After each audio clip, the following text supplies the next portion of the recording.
2021년 9월 19일 서평교회 예배를 시작하겠습니다. 다 함께 사도신조 고백하심으로 우리의 신앙을 고백하시겠습니다. 나는 전능하신 아버지 하나님 천지의 창조주를 믿습니다. 나는 그의 유일하신 아들 우리 주 예수 그리스도를 믿습니다. 그는 성령으로 잉태되어 동정녀 마리아에게서 나시고 본디오 빌라도에게 고난을 받아 십자가에 못 박혀 죽으시고 장사된 지 사흘 만에 죽은 자 가운데서 다시 살아나셨으며 하늘에 오르시어 전능하신 아버지 하나님 우편에 앉아 계시다가 거기로부터 살아있는 자와 죽은 자를 심판하러 오십니다. 나는 성령을 믿으며 거룩한 공교회와 성도의 교제와 죄를 용서받는 것과 몸의 부활과 영생을 믿습니다. 아멘. 이 시간 김성훈 전사님 나오셔서 경배와 찬양 인도해 주시겠습니다.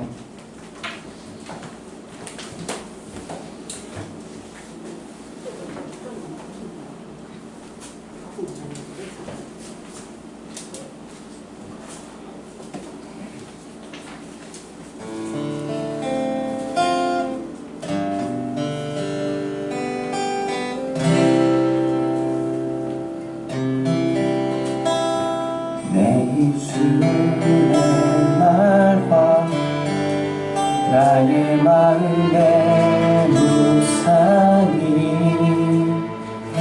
주께 연락되리 원하네 내 입술의 말과 나의 마음의 무상이 주께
요거 가사가 바뀌는 과정에서 저는 참 귀함을 느꼈습니다. 저희 목사님께서 어쨌든 이게 축복이라는 원래 가사였는데 굉장히 의미상 기쁨이라는 말이 훨씬 더 적합하다고 이렇게 직접 고친 가사거든요. 이런 것을 보면서 말씀에 대해서 굉장히 집중하고 있구나라는 감사함이 마음속으로 많이 들더라고요. 저희의 삶 속에서 저희 입술을 통해서 하나님이 원하시는 말들이 계속해서 전달되길 바라는 마음으로 우리 함께 힘차게 찬양해 보도록 하겠습니다.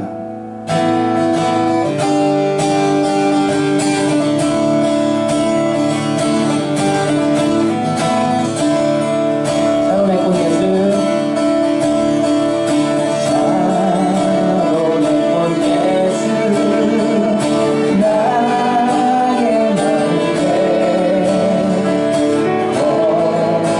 거룩하고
정말 감사합니다.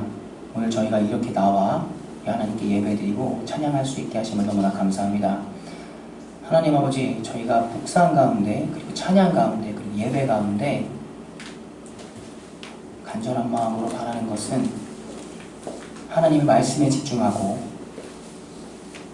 우리 삶의 거울인 말이 하나님을 예배하고 찬양하는 말이 될 수 있게 하여 주옵소서. 우리의 삶 전체를 하나님의 말씀이 지배하게 하여 주옵시고 그 지배로 말미암아 우리가 정말 하나님만 예배하고 높일 수 있게 하여 주옵소서. 아버지 하나님, 이 시간 이곳에 나온 모든 예배하는 자들에게 하나님의 은혜와 사랑을 부어주셔서 우리 함께 하나님의 말씀으로 우리를 깨고 하나님 말씀 안에 거할 수 있도록 하여 주옵소서. 말씀을 전하는 목사님의 입술을 주장하여 주시다 그 말씀을 아버지 하나님 단 하나도 흘리지 않고 우리들의 마음에 잘 전달하여서 우리가 그 말씀을 받고 삶을 변화시킬 수 있도록 돌봐주옵소서. 우리 하나님께서 우리 가운데 늘 함께 하시고 있습니다. 감사하며 예수님의 이름으로 기도합니다.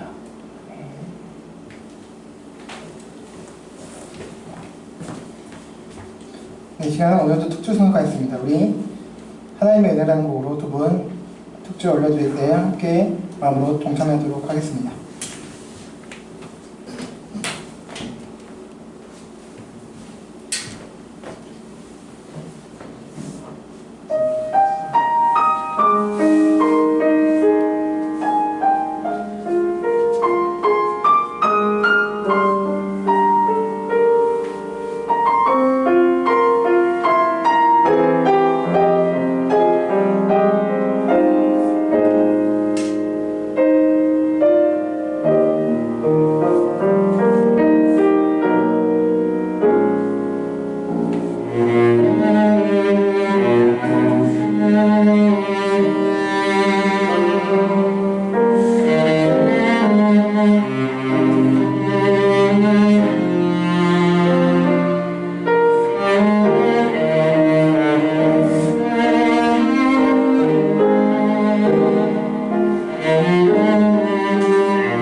은혜로운 찬양 감사합니다. 네, 오늘 함께 같이 나눌 말씀 같이 보시겠습니다. 네, 오늘 나눌 말씀은 구약과 신약 한 구절씩 두 구절인데요. 먼저 구약 출애굽기 말씀입니다.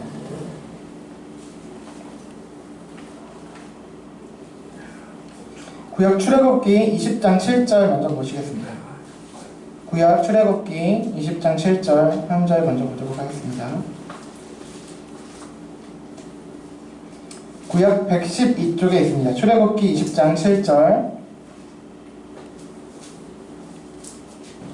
구약 112쪽입니다. 출애굽기 20장 7절.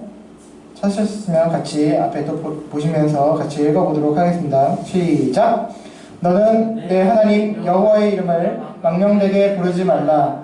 여호와는 그의 이름을 망령되게 부르는 자를 죄 없다 하지 아니하리라. 아멘. 네, 뒤로 이제 신약으로 넘기셔서요. 우리 마태복음 신약 맨 처음에 있죠. 마태복음 6장 9절 말씀입니다. 신약 마태복음 6장 9절 신약 8쪽입니다. 마태복음 6장 9절 신약 8쪽에 있습니다. 같이 읽어보도록 하시겠습니다. 시작! 그러므로 너희는 이렇게 기도하라. 하늘에 계신 우리 아버지여, 이름이 거룩히 여김을 받으시오며. 아멘. 네, 할렐루야. 잘 지내셨습니까? 네, 자, 오늘은 출애굽기와 마태복음을 통해서 은혜를 나누도록 하겠습니다. 여러분, 우리는 지지난주까지 성경 66권을 살펴보면서 각 권이 어떻게 그리스도를 증거하고 있는지 살펴보며 은혜를 나누었습니다. 그리고 지난주에는 그동안 함께 나눈 그 내용들을 정리하면서 결국 우리 주 예수 그리스도께서 하나님 아버지와 보혜사 성령님과 함께 왕의 왕, 주의 주시라는 것을 성경이 말씀하고 있다는 것을 말씀을 드렸습니다. 네, 그렇다면 이렇게 우리의 사랑하는 왕의 왕이시고 또 주의 주이신 성삼위일체 하나님을 우리가 어떻게 대하고 섬겨야 할 것인지, 그것이 또한 중요한 것이 될 것입니다. 하나님의 은혜와 사랑에 입어서 그리스도인들이 된 우리들에게는 하나님을 사랑하는 중요한 계명이 주어져 있습니다. 어떻게 하나님을 사랑할 것인가에 대해서는 많은 방법이 있습니다. 우리의 삶 속에서 세상과 이웃에 대해서 겸손과 사랑과 인자로 대하는 것도 하나님을 사랑하는 한 모습일 것입니다. 그러나 오늘은 먼저 종교적 측면, 또 그 중에서도 우리가 사용하는 신앙 언어의 부분을 살펴보면서 그것을 통해서 그 언어를 통해 하나님을 사랑하고 높여드리는 것을 찾아보고자 합니다. 먼저 오늘 본문 출애굽기 20장 7절을 다시 보시겠습니다. 너는 내 하나님 여호와의 이름을 망령되게 부르지 말라. 여호와는 그의 이름을 망령되게 부르는 자를 죄 없다 하지 아니하리라. 조금 부담스러운 말씀이긴 합니다. 자, 말 한마디에 천냥빚을 갚는다고 하는 우리말 속담이 있습니다. 이 속담은 말이 중요하다는 것을 잘 보여주는 것이지요. 물론 오늘 본문은 물론이고 성경 전체가 우리가 무엇인가 잘해서 하나님께 받은 은혜나 복을 갚아드릴 수 있다고 하는 말씀은 없습니다.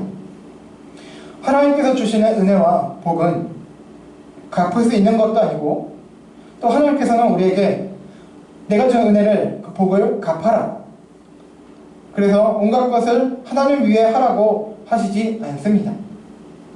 그러나 하나님께서는 우리 인간을 통해서 존귀하게 여겨지시길, 또 영광스럽게 여겨지시길 원하고 계십니다. 그래서 하나님께 합당한 언어로 우리 인간이 높여드리길 원하시는 분이십니다. 그래서 구약 잠언 25장 11절에 보면 다음과 같은 말씀이 있습니다. 우리 함께 보시겠습니다. 함께 읽어보실게요. 시작! 경우에 합당한 말은 마로 새긴 은쟁반의 금사관이라. 아멘. 자, 그냥 자체로 있어도 아름답고 휘황찬란한 아로 새긴 은쟁반이겠지만 그 위에 금사과가 놓인다면 훨씬 멋진 좋은 광경이 되겠지요. 물론 이 말씀은 어떤 그 은유적인 표현이겠습니다. 실제로 사과가 금으로 된 사과는 없으니까요. 그래서 이게 쟁반에 금사과가 그려져 있다는 것인지 아니면 진짜로 금빛 어떤 사과가 놓여져 있다는 것인지 정확하게는 알 수가 없습니다. 원어를 보아도. 그래서 그래도 아름다운 모습을 얘기하는 것은 확실합니다. 자, 금상첨화가 이런 경우일 것입니다. 아름다운 은쟁반에 금사과가 아닌 어떤 다른 더러운 것이 있다면 그것은 보기 흉측한 것이 될 것입니다. 자, 경우에 맞는 말이 바로 그와 같다는 것이지요. 따라서 우리는 때와 경우 또 그 어떤 우리가 말한 말의 그 주어, 주체에 맞게 그 또 대상에 맞게 맞는 말을 해야 하고 이것은 신앙 언어 사용에 있어서도 마찬가지입니다. 자, 다시 오늘 본문 출애굽기 말씀으로 돌아가서 보겠습니다. 자, 오늘 본문의 말씀 때문에 유대인들은 하나님의 거룩한 이름인 여호와를 직접 부르지 않았습니다. 대신 성경에 여호와라는 그 하나님의 성호가 나올 때는 주님이라는 뜻의 아도나이라는 말로 대신 불렀습니다. 그들이 하나님의 성호를 지극히 거룩히 여긴 태도까지는 좋았지만 하나님의 성호 자체를 부르기를 꺼려했다는 것은 안타까운 일입니다.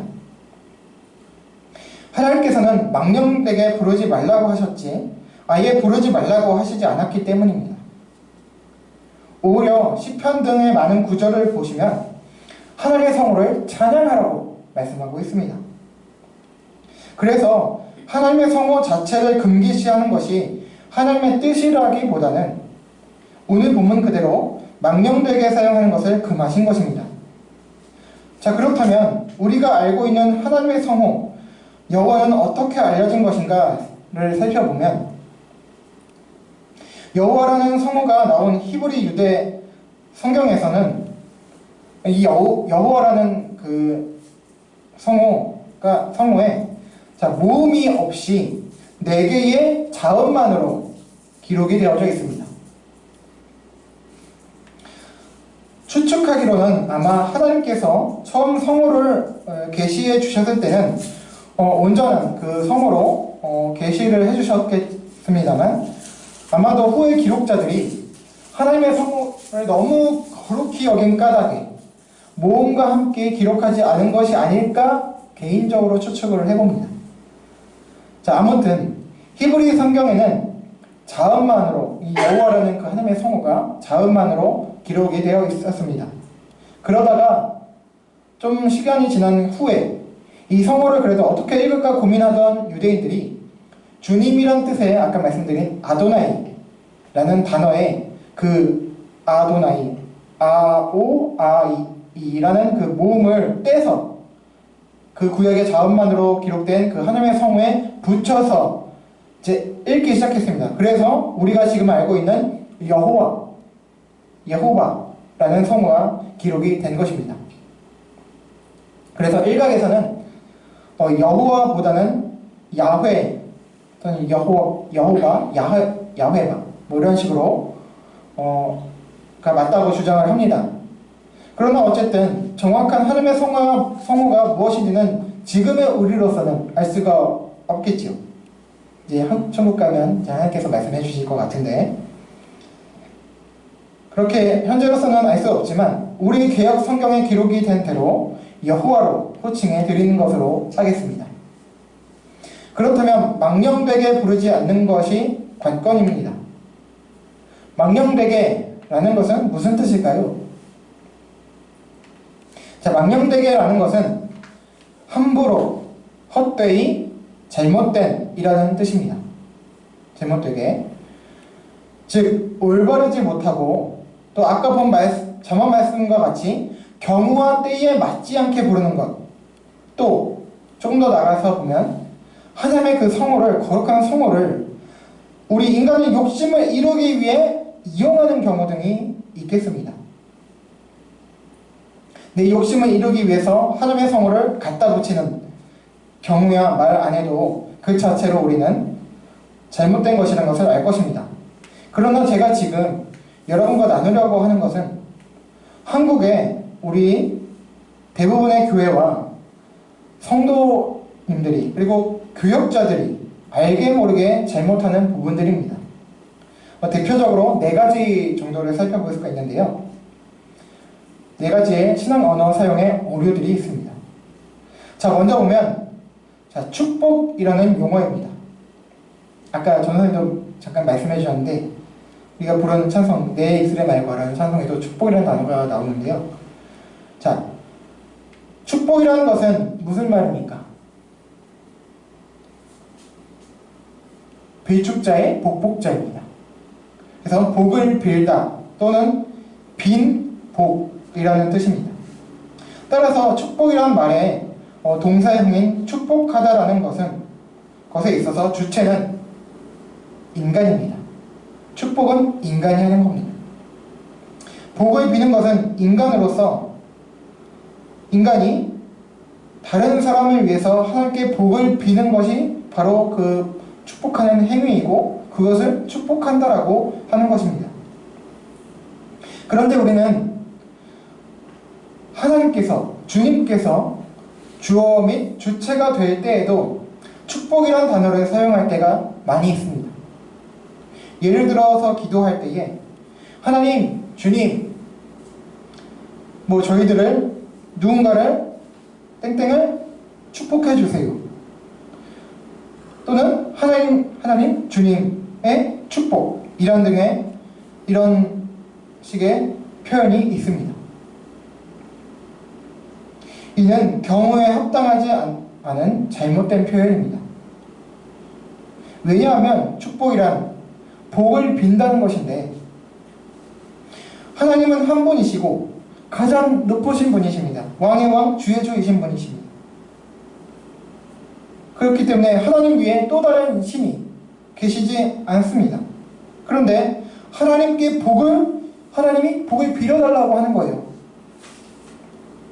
그리스 로마 신화에 보면 제우스 위에 크로노스가 있죠.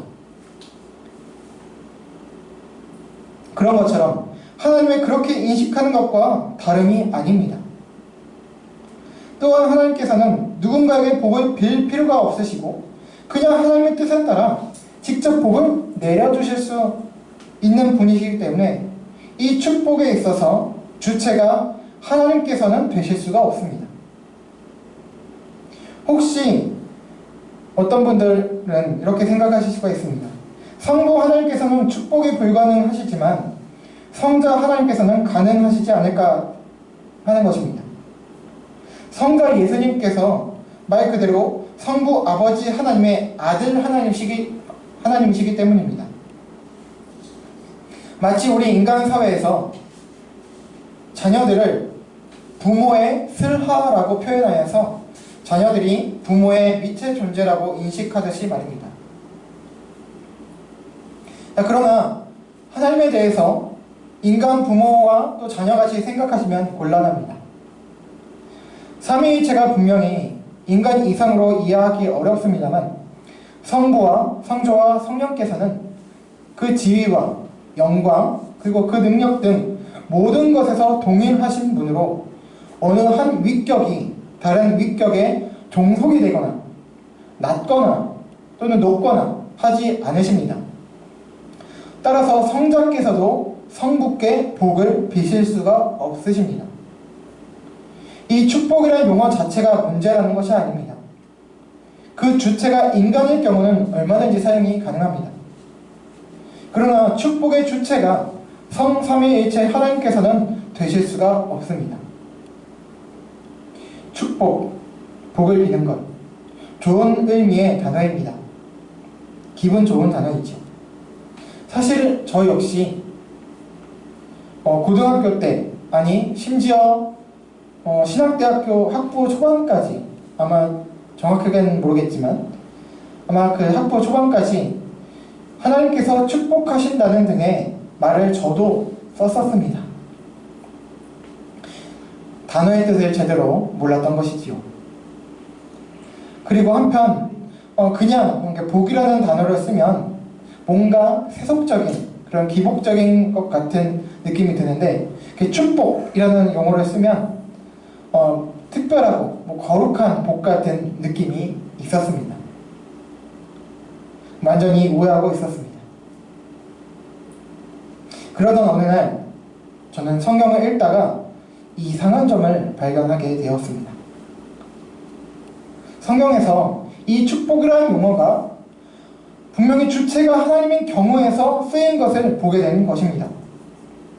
인간도 축복하고 하나님께서도 축복한다고 하니 하나님과 인간이 동급이라는 이해를 가능하다고 생각할 수 있는 여지의 구절들이 보였기 때문입니다. 그 당시 한국교회에서 쓰인 성경은 여러분도 아시겠습니다만 지금의 이 개역 개정 버전이 아니라 개역 한글 버전이었습니다. 자, 몇 가지 구절이 있습니다만 민수기 구약성경 민수기 23장 20절 구절을 한번 보시겠는데요. 이 구절을 개역 한글 버전과 개역 개정 버전을 비교하여 보겠습니다. 제가 여기 정리를 해놨는데요. 한번 비교해서 보실게요. 옛날 우리가 보았던 개역 한글 버전에서는 이렇게 번역을 해놓았습니다. 내가 축복의 명을 받았으니 그가 하신 축복을 내가 돌이킬 수 없도다. 개역 개정, 지금 우리가 보는 버전 성경입니다. 내가 축복할 것을 받았으니, 그러니까 명령을 받았는데 그가 주신 복을 내가 돌이키지 않으리라 라고 하고 있습니다. 아멘. 자, 본 이 구절에서 나오는 나는 인간, 그 선지자 발람, 조금 문제가 있는 선지자입니다. 여기서는 인간이고 그는 하나님이세요. 그런데 개역 한글에서는 이 하나님께서 축복을 하셨다고 번역을 했고 개역 개정에서는 주신 복이라고 번역했습니다.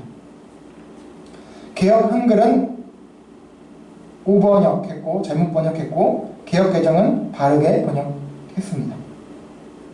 축복은 인간이 하는 것이지 하나님께서 하실 수 있는 것이 아닙니다. 이 외에도 몇 개 잘못된 구절들이 있고 또 몇 개 찬송가 가사, 우리 또 다음에 넘겨보시면 찬송가가 있는데요. 우리 옛날 찬송가 34장인데 최신 거는 10장이고 전능왕 오셔서라는 찬송가 아실 것입니다. 전능왕 오셔서 이렇게 하고 쭉 보면 2절에 보면 택하신 백성을 축복해 주시고 이렇게 나오거든요. 옛날 버전에서는 택하신 백성을 하나님께서 축복을 해주신대요. 잘못된 것이죠. 자, 그리고 복음성가 및 CCM 가사에도 이런 오류들이 있습니다. 아까 우리가 또 뒤에 찬양할 내 입술의 말과 같은 곡에도 축복이라는 말이 들어가서 잘못 되어 있습니다. 사실 오늘 경배와 찬양 첫 곡이자 주제 찬송인 이 내 입술의 말과 가사 후렴구에 이 축복이라는 용어가 잘못 들어가 있었습니다. 그러나 우리 전도사님께 부탁을 드려서 그 부분을 수정하였습니다. 자, 성경은 성경 공회에서 신학자들이 번역 작업을 하거나 또 편찬을 담당하고 있어서 그분들의 작업에 아쉬움이 있습니다. 또 찬송가나 복음성가 및 CCM의 또 번역자 및 작사가들에게 또 언어적, 교리적 판단력에 대한 아쉬움이 큽니다. 앞으로 찬송 번역가나 작사가들이 이 언어적 측면, 또 교리적 측면에 또 세심한 주의를 기울여주길, 또 그런 분들이 일어나길 개인적으로 소망합니다. 자, 두 번째로 우리가 흔히 잘못 쓰고 있는 신앙 언어로는 바로 지난번 우리 성경 각권을 살펴볼 때도 말씀드린 적이 있습니다만 바로 중보라는 단어입니다. 이 중보라는 개념은 신과 인간 사이에서 중재 역할을 하는 것을 말합니다. 따라서 축복과는 반대로 이 중보는 우리 인간이 할 수 있는 것이 아니라 그 주체에는 오로지 성자 예수 그리스도께서만 가능하십니다. 하나님과 인간을 중재하기 위해서는 신적인 존재여야 합니다. 또한 동시에 죄가 없는 존재여야만 합니다. 우리들은 당연히 신적 존재도 아니거니와 죄인이기 때문에 절대로 중보자가 될 수가 없고, 따라서 중보는 불가능합니다. 따라서 우리 디모데전서 2장 5절 함께 다시 읽어보시겠습니다. 시작. 하나님은 한 분, 다음 넘겨주시면, 네, 함께 디모데전서 2장 5절 함께 읽어보실게요. 시작. 하나님은 한 분이시요 또 하나님과 사람 사이의 중보자도 한 분이시니 곧 사람이신 그리스도 예수라. 아멘. 이 말씀과 같이 예수 그리스도만이 우리의 유일한 중보자이십니다. 그런데 우리는 남을 위해 기도하는 것을 자꾸 중보라고 습관적으로 하고 있습니다. 잘못된 언어 사용이고 그것이 오래되다 보니 습관이 되어버렸습니다. 남을 위해 하는 기도를 지칭하는 용어는 디모데 2장 1절에 도고라는 용어가 소개되어 있지만 너무 생소하기 때문에, 거의 사용하지 않아서 생소하기 때문에 그냥 땡땡을 무엇을 누군가를 위해 하는 기도, 누군가를 위해 기도합니다, 할게요, 그런 식으로 사용하는 것이 올바른 사용법입니다. 축복과 마찬가지로 이 중보라는 용어도 이렇게 잘못 사용하면 곧 하나님과 우리 인간이 같은 존재, 동급이라는 큰 오류에 빠지게 되는 것입니다. 자, 다음 세 번째 신앙 언어의 오류는 바로 우리 사랑하는 예수님에 대한 호칭의 문제입니다. 자, 이 세 번째는 호칭 자체에는 문제가 없습니다. 그러나 이 성호를 부를 때의 태도와 마음가짐에 문제가 있습니다. 자, 어렸을 적에 또 학생 때 또는 그 직분자가 되기 전에는 거의 대부분의 성도들이 예수님을 공경하는 마음, 또 사랑하는 마음과 태도로 호칭합니다. 그러다가 직분을 받고 중직자가 되고 또 저 같은 교역자나 신학자 같은 직분을 받으면서부터 어느샌가 예수님을 가볍게 부르는 때가 많습니다.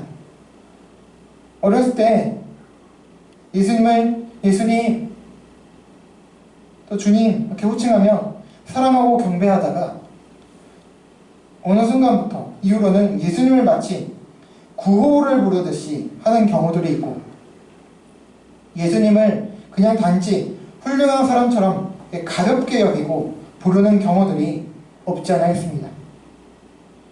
이것은 사실 여러분들보다는 저와 같은 교역자들이 훨씬 조심해야 하는 경우입니다.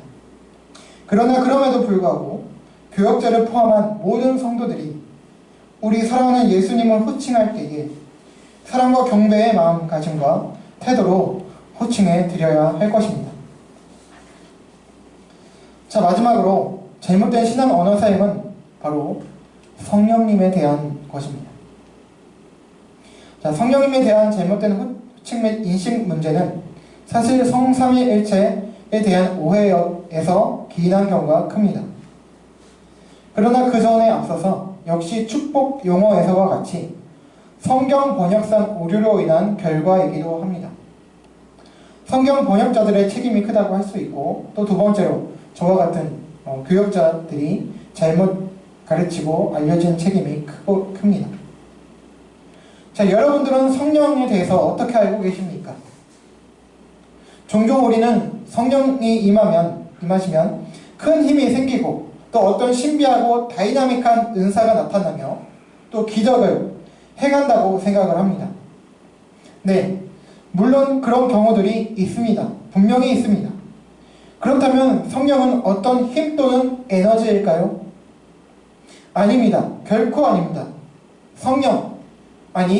성령님께서는 제3위 하나님으로서 성부, 성자와 함께 엄연히 인격을 가지신 하나님이십니다. 물론 성령님께서 우리 가운데 임하시고 역사하시면 능력이 나타나고 큰 힘이 생기기도 합니다. 그렇다고 성령님께서 비인격적인 힘이나 에너지 등은 절대로 아닙니다. 그리고 요즘엔 거의 없어진 것 같습니다만 예전에 소위 부흥집회 같은 데 가면 소위 부흥사라는 목사들이 성령 받으라 라고 외쳤었습니다. 성령이 물건인가? 성령을 받게? 하나님 성령 던져주세요. 제가 잘 받을게요. 약간 그런 것 같아요. 어쩌다 이렇게 성령 하나님을 받으라는 말이 나오게 되었을까요? 자, 슬프게도 역시 이 말이 성경에 그대로 있습니다. 번역의 오류로서 개역 한글이든 지금의 개역 개정도 그대로입니다. 우리 대표적으로 요한 20장 22절에 나오는데요. 함께 또 보시겠습니다. 자, 이 말씀을 하시고 그들을 향해서 숨을 내쉬며 이르시되 성령을 받으라 라고 기록이 되어 있습니다. 자, 슬프게도 보신 바와 같이 성령을 받으라 라고 번역을 해놓았습니다. 그러나 잘못된 번역입니다. 제가 여기서 PPT에 정리를 해놓았습니다만 여기서 받으라고 한 말씀 원어를 보면 람바노, 라베테라는 단어이고 그 원형을 보면 람바노인데요. 이 람바노라는 말의 뜻은 인격적인 존재를 받아들이다, 믿다, 또 경험하다, 맞이하다, 대접하다라는 등의 뜻이 있습니다. 그래서 영어로 하면 take가 아니라 receive입니다. 둘 다 받다라는 것인데 take는 물질적인 개념이고 receive는 인격적인 존재를 받는다는 것입니다. 그래서 맞이하고 대접하는 것. 받는데 인격적 존재를 받는, 즉 맞이하고 대접하라는 뜻입니다. 그래서 올바른 번역은 성령님을 맞이하라 또는 성령님을 대접하라, 영접하라 라는 뜻입니다. 이와 마찬가지로 우리가 흔히 성경을 통해 말하는 성령 충만이라는 말도 있는데요. 이건 역시 잘못된 말입니다. 역시 슬프게도 개역 한글, 개역 개정 모두 이렇게 번역을 해놓았습니다. 대표적으로 에베소서 5장 18절입니다. 네. 먼저 18절 개역 한글 버전은 이렇게 번역을 해놓았습니다. 술 취하지 말라. 이는 방탕한 것이니 오직 성령의 충만을 받으라. 18절 개역 개정 버전인데요. 술 취하지 말라. 이는 방탕한 것이니 오직 성령으로 충만함을 받으라. 두 군데 큰 차이는 없습니다. 다만 그 조사 또는 전치사가 전자는 성령의라고 했고 후자는 성령으로라고 한 차이입니다. 자, 충만이라는 단어는 물질적 개념입니다. 그런데 인격을 가지신 성령 하나님께 물질적인 개념을 적용시키고 있습니다. 그러나 여기서 충만을 받으라라고 하는 번역은 맞는 번역 맞습니다. 그런데 문제는 앞에 전치사 번역입니다. 전자 성령의라고 할 경우 성령이 어떤 주체가 된 것으로 오해할 수가 있습니다. 그래서 성령이 물질이고 그것이 성령께서 채워진다 라고 생각할 수가 있는 것입니다. 또 후자 성령으로라고 할 경우 어떤 면에서 올바로 이해할 가능성도 있지만 역시 이 의로라는 그 조사가 쓰이는 용법이 다양하기 때문에 역시 성령께서 어떤 충만하게 되는 또 재료가 되는 것으로 오해하게 될 위험성도 있습니다. 그래서 여기 의 또는 의로라고 번역된 조사는 원어 성경을 보면 n이라는 전치사인데요. 신약 성경에 많이 나오는 그리스도 안에서 n 크리스토라고 할 때 그 n입니다. 그래서 뭐뭐 안에서 또는 무엇에 의해 또는 무엇으로 라는 뜻이 있습니다. 따라서 인격을 가지신 삼위 하나님이신 성령 하나님께 맞는 번역은 성령 안에서 또는 성령에 의해가 적당할 것입니다. 즉 이 말씀은 성령을 채워라가 아니라 성령 안에서 또는 성령님에 의해 충만을 받으라가 맞는 번역인데 다시 말하면 성령 하나님께서 주도하시는 그 온전한 통치와 다스림을 또는 사랑을, 지혜를 받으라 라고 이해하시면 되겠습니다. 여러분, 이렇게 대표적으로 우리 한국교회 안에서 잘못 사용이 되어지고 있는 신앙 언어들과 하나님의 호칭 사용 문제에 대해서 4가지 정도 살펴보았습니다. 이외에도 크고 작은 잘못된 언어들이 없지 않아 있을 것입니다. 그러나 모두 공통적으로 가지고 있는 것은 이 잘못된 용어 사용으로 인해서 우리들의 신앙이 왜곡되어지고 특히나 하나님과 인간을 잘못 오해할 수 있다는 데 문제가 큽니다. 따라서 우리가 사용하는 신앙적 언어들에 대해서 우리는 성찰하고 생각을 해보아야 합니다. 이 단어가 무슨 뜻인지 그런 것을 잘 살펴봐야 되겠죠. 한편 우리가 어떻게 위와 같은 오류들을 피할 수 있을까요? 여러 가지 방법들이 있을 것입니다. 우선 사용하는 신앙 언어의 뜻이 무엇인지 알아가야 합니다. 생각을 해야 한다는 것이죠.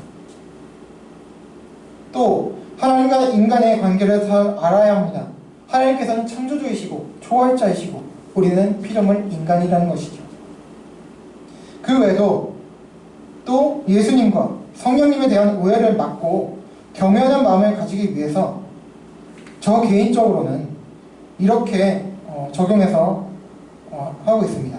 의도적으로 예수와 성령에 님자를 붙여서 호칭해 드리는 것입니다. 그렇게 노력하고 있습니다. 예수님, 성령님.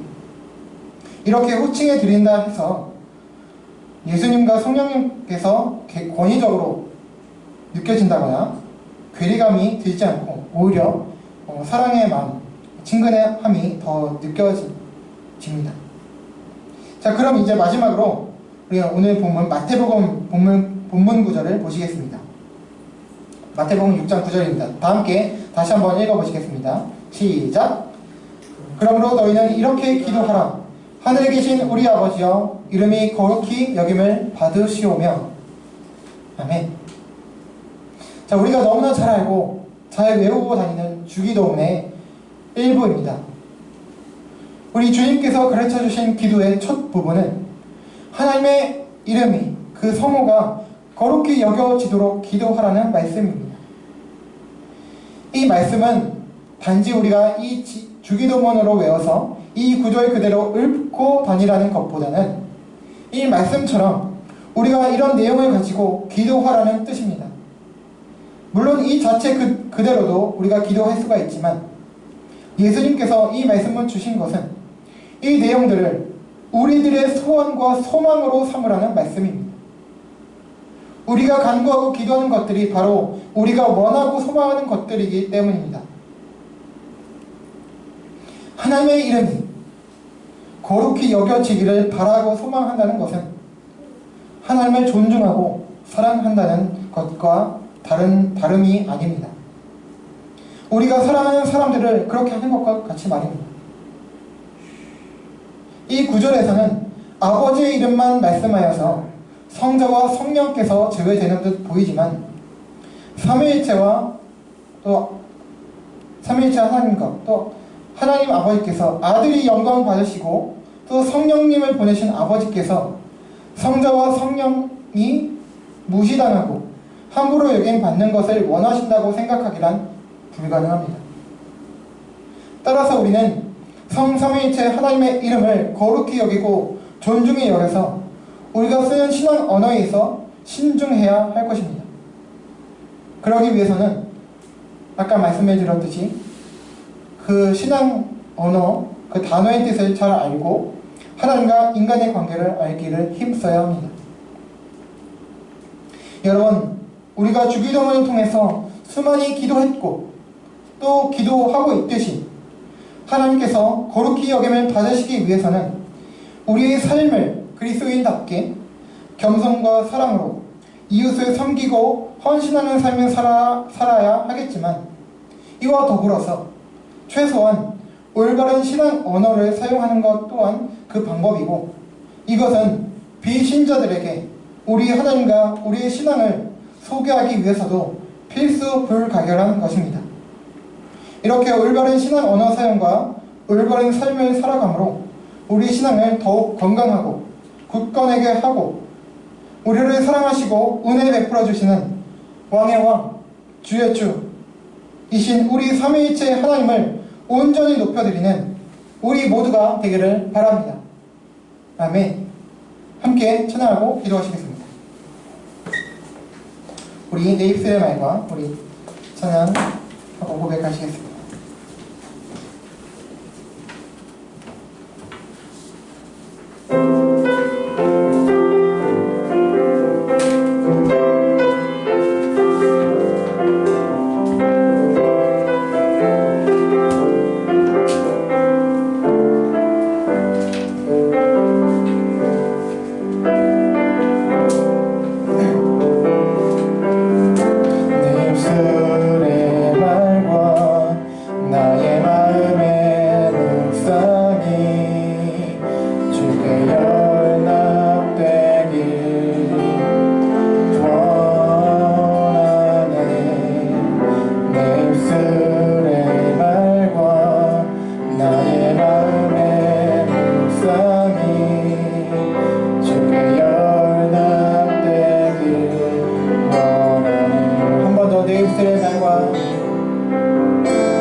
생각하시면서 기도하길 원합니다. 여러분, 오늘 제가 함께 나눴던 그 4가지 경우가 꼭 아니더라도 우리가 신앙 언어를 또 어떤 종교적 언어를 사용함에 있어서 좀 잘못된 부분이 없지 않아 있으리라 생각을 합니다. 그냥 대충 알아두면 됐지 뭘 그렇게까지 까칠하겠냐 라고 생각하실 수 있습니다. 그러나 우리는 하나님을 섬기고 그 하나님의 거룩히 여겨야 하는 그리스도인들, 하나님의 자녀들, 백성들입니다. 그리고 우리가 믿는 이 복음을, 이 기독교 신앙을 믿지 않는 사람들에게 전달해야 하는 그런 사람들입니다.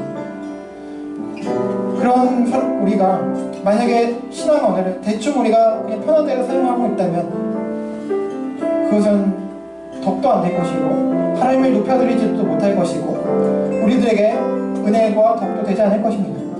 정확한 뜻이 전달되지도 않을 것입니다. 따라서 하나님을 거룩히 여겨드리는 방법에는 여러 가지가 있겠지만 모습이 여러 가지가 있겠지만 최소한 우리가 쓰는 그 신앙 언어에 있어서 조심하고 신중해야 될 필요가 있다고 생각을 합니다. 그래서 우리가 항상 주기도문을 통해 기도하고 소망하듯이 그렇게 해서 하나님께서 높여지시길 소망하는 마음으로 살아야 하겠습니다. 우리 삶을 잘 사는 것뿐만 아니라 그래서 최소한 우리 신앙 언어를 쓸 때 신중한 마음으로 사용하길 원합니다. 우리 함께 이 시간 기도할 때에 하나님, 그동안 저희가 사용했던 그런 신앙적 종교적 언어를 돌아봅니다. 하나님, 어떤 표현에 있어서 또 단어의 뜻에 있어서 잘못 사용되는 것이 있다면 우리가 생각하지 않고 좀 조심스럽지 못하게 살고 또 말했던 것이 있다면 주님 용서해 주시고, 하나님 이제는 우리가 알았사오니 하나님 주님을 온전히 높여드리는 그런 삶이 될 수 있도록 인도해 달라고 그렇게 기도하시길 원하고, 또 이것이 단지 하나님에게만 끝나는 것이 아닙니다. 우리가 사랑하는 사람들을 부르고 호칭할 때도 이것이 동일하게 적용될 것입니다. 우리가 그런 사람들을 함부로 부른다면 그 사람들을 사랑하는 것이 아니고 함부로 여기는 것이 되겠죠. 그러나 그 사람들을 사랑하고 섬기기 위해서는 그 사람들의 호칭을 잘 해줘야 되고 또 제대로 된 표현을 해줘야 됩니다. 이런 마음 가지고 하나님께 우리의 올바른 신앙 언어 올려드리게 해달라고, 그리고 우리 삶의 신앙적 언어 그리고 일상의 언어가 건강한 언어로 그렇게 살게 해달라고 우리 함께 다 같이 기도하시겠습니다. 하나님 아버지 감사합니다. 하나님 주님, 그동안 제가 사용했던 그런 신앙 언어들이 혹시 잘못된 부분이 없지 모르겠습니다. 하나님, 잘못된 것이 있다면 깨우쳐 주시고 알게 해주시고, 또 하나님 이제 그동안 잘못된 것을 우리가 깨달았습니다. 제가 깨달았습니다. 하나님, 그동안 잘못된 사용으로 하나님의 이런 마음을 원창하게 들었던 거 용서해 주시고 불쌍히 여겨주시고, 하나님의 온전히 작은 것 중에서부터 이 표현 단어에서부터 온전히 하나님을 높여드리고 거룩히 여겨드리는 그런 제 삶이 제 언어 생활이 될 수 있도록 도와주시길 원합니다. 아버지, 그렇게 해서 하나님을 마음을 시원케 해드리고 하나님을 존중해 여김으로 하나님께서 기뻐하게 해주시는 그런 아버지 제 삶의 신앙이 될 수 있도록 인도해 주시옵소서.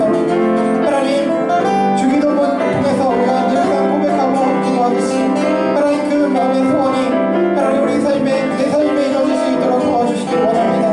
하나님 아버지, 정말 왕의 왕이시고 주의 주이시고 우리를 너무나 사랑하시고 은혜 베풀어 주시는 주님께 온전한 영광, 온전한 정말 경외 올려드리길 원합니다. 하나님 그렇게 하길 원합니다. 경배하길 원합니다. 하나님 주님, 성령님 아버지, 그렇게 주님을 저희가 대접해드리고 높여드리길 원하오니 주여, 우리의 언어의 예배를 받아주시고 우리의 삶의 예배를 받아주시옵소서. 하나님, 아직까지도 부족한 면이 많습니다. 하나님 인도해 주시고 하나님 깨우쳐 주시고 알게 해주시고 더욱더 정말 신중한 정말 그런 사랑하는 마음으로 신앙할 수 있도록 도와주시며, 이웃들에게도 사람들에게도 그렇게 온전한 언어로 존중하며 그렇게 정말 대접해주는 그런 저희들 될 수 있도록 하나님 도와주시옵소서. 하나님, 그래서 하나님과 그 사람들에게 사랑받고 사랑 전달하는 나누는 저희 모두가 될 수 있도록 하나님 도와주시옵소서. 감사합니다. 주님, 인도하여 주시옵소서.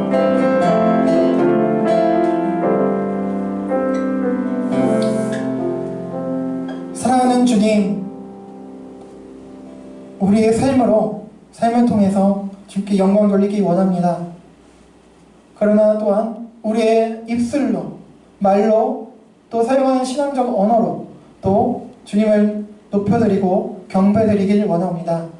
하나님, 우리의 입술과 또 마음과 생각을 새롭게 해주시고 그동안 잘못된 언어 사용한 것이 있었다면 주님 용서해 주시고 보혈로 덮어주시길 원합니다. 그리고 이제는 온전한 언어로 하나님, 우리가 신중하게 하나님을 경외하는 마음으로, 주님을 경외하는 마음으로, 사랑하는 마음으로 온전한 언어로 그렇게 호칭해드리고 주님을 높여드리고 그렇게 드러내는 저희의 삶과 또 언어 생활이 될 수 있도록 하나님 인도하여 주시옵소서. 그래야 하나님을 온전히 높여드림과 동시에 하나님을, 또 이 복음을, 우리의 신앙을 다른 사람들에게 올바로 전달하는 저희가 될 수 있도록 도와주시옵소서. 그리고 아울러 또한 하나님께는 물론이고 우리의 온전한 언어로서 이웃들 또 가족들 우리 사람들을 높여주고 존중해주고 이렇게 사랑해주는 그런 온전한 언어 생활이 될 수 있도록 또한 이끌어주시고 역사여 주시옵소서. 그렇게 이렇게 우리가 하나님을 사랑하고 우리 자신과 같이 이웃을 사랑하는 그 사랑의 계명을 우리가 이뤄나갈 수 있도록 하나님 도와주시옵소서. 감사하며 예수 그리스도의 이름으로 기도합니다. 아멘. 네, 감사합니다. 네, 소리가 조금 부담스러워하셨죠? 그러나 우리 필요한 것 같습니다. 아멘 소리가 없어서 제가 분위기를 감지할 수가 있습니다. 네. 오늘 또 축주를 해주신 두 분 감사드립니다. 네. 오늘 대통령님께서 바쁘신 관계로 또 모여주게 되었습니다. 네, 다음 주는 우리 김재희 협동생께서 오셔서 설교해 주시니까요. 기대해 주시길 바라고요. 이제 추석 연휴가 있는데요. 행복하고 즐거운 또 건강한 추석 연휴 보내시길 바랍니다. 네, 그 외에 다른 광고는 주보로 참조해 주시길 바랍니다. 그럼 다 함께 자리에서 일어나시겠습니다. 네, 우리 함께 공동체 고백 함께 고백하시겠습니다. 시작! 우리는 세상으로 부름받은 하나님의 백성입니다. 또한 세상으로 보냄받은 그리스도의 제자입니다. 모임과 예배를 통해 하나님께 영광을 돌립시다. 삶을 통해 세상에서 빛과 소금의 역할을 감당합시다. 세상에 주님의 사랑을 전하는 실천자가 됩시다. 서로가 주 안에서 사랑하고 섬기며 돌보고 교제하는 건강한 지체가 됩시다. 성경을 읽고 배움으로 그리스도를 본받는 성숙한 성도가 됩시다. 그리하여 하나님을 영화롭게 하는 은혜에 충만한 공동체가 됩시다. 아멘. 우리 주님여 이 선을 찬양하고 축도로 마치겠습니다.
우리의 경외와 존중과 사랑을 받으시기에 합당하신 우리 주 예수 그리스도의 은혜와 하나님 아버지의 사랑과 보혜사 성령님의 감화 감동 그리고 내주 교통 위로 인도하심이 영원토록 함께 있을지어다. 아멘.